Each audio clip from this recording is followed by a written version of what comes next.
You're watching one of a series of videos where Alisa Childers and I respond to 23 progressive Christian claims, kind of like a progressive Christian manifesto that was written by Ragamuffin TV. We deal with these claims, some good, some bad, some ugly, and I'm hoping that this helps you to think biblically. Let's move on to number 3. This one should be pretty easy. Number 3, it's not a sin to not vote Republican. Agreed. Done. We'll give you that one.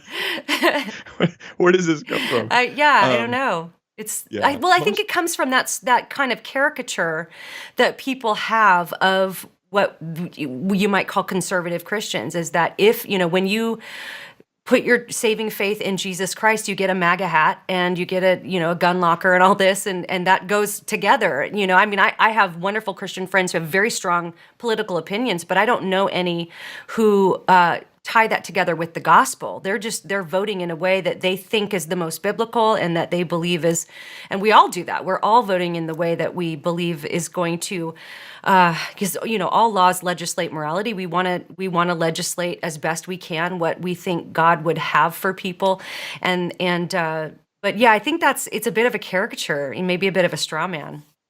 Yeah, and it's also a setup for what they're really interested in, which is in number 4. And number 4 gets you to what they really care about. This isn't about parties. Yes. This is ultimately about issues. That's right. And here's the issue they care about. So number 4 is abortion is a complicated issue. But then they go on to say it needs to be legal, safe, and rare. So it's a sin to vote pro-life. That's what's a sin. That's in what his mind. Yeah.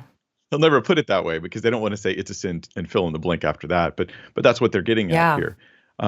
This phrase, legal, safe, and rare, I remember it from Hillary Clinton years ago. And when she was running, she was like, yes, abortion needs to be legal, safe, and rare. Okay, so it needs to be legal. Okay, so you want legislation that makes sure that abortion, and this would be on demand, abortion on demand for any reason is legal. And then it's called safe and rare. The irony here is that abortion is never safe. Right. The nature of abortion is that 2 humans go in and one comes out. That's right. And the other is disposed of. Yeah. That's not safe. It's never safe. That's right. A human life is killed in every successful abortion. Only failed abortions are safe. And not even those really, because they usually mar and damage and hurt the people who survive.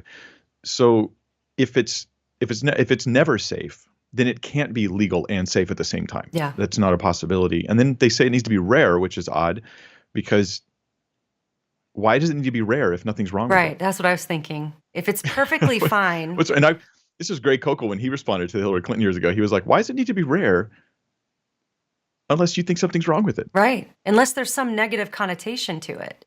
You'd only want to limit it if it was something bad.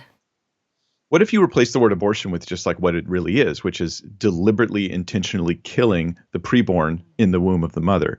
So if I said deliberately and intentionally killing the preborn in the womb of their mother is a complicated issue. Deliberately and intentionally killing the preborn in the womb of their mother needs to be legal, safe, and rare. Right. No, I think this needs to be illegal because it's never safe, and doing it rarely, it doesn't help. Yeah. Like I only sometimes do this kind of murderous behavior, but then it becomes okay. What's weird is that this to them is a religious issue, right? Like this is here's me as I'm a representative of Christianity. I'm gonna deliver you from the bondage of conservative Christians, and I want you to know abortion.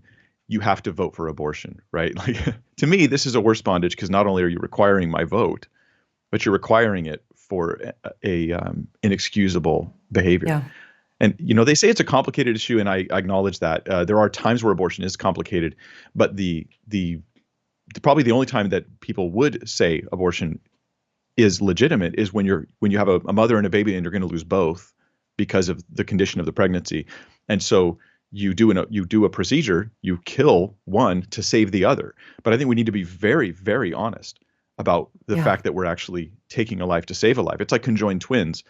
If one of them is going to die and it will kill the other, that's the only time you can separate them, resulting in the death of one, because that death was going to happen anyways. Yeah.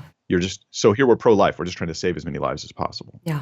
I'm going to be putting up one of these videos every single day until the entire series is uploaded on my channel with a playlist, so you might want to subscribe if you want to get those notifications. But if you can't wait, there's links to the 2 video interviews in large form that I already did on Alisa Childers' channel down below.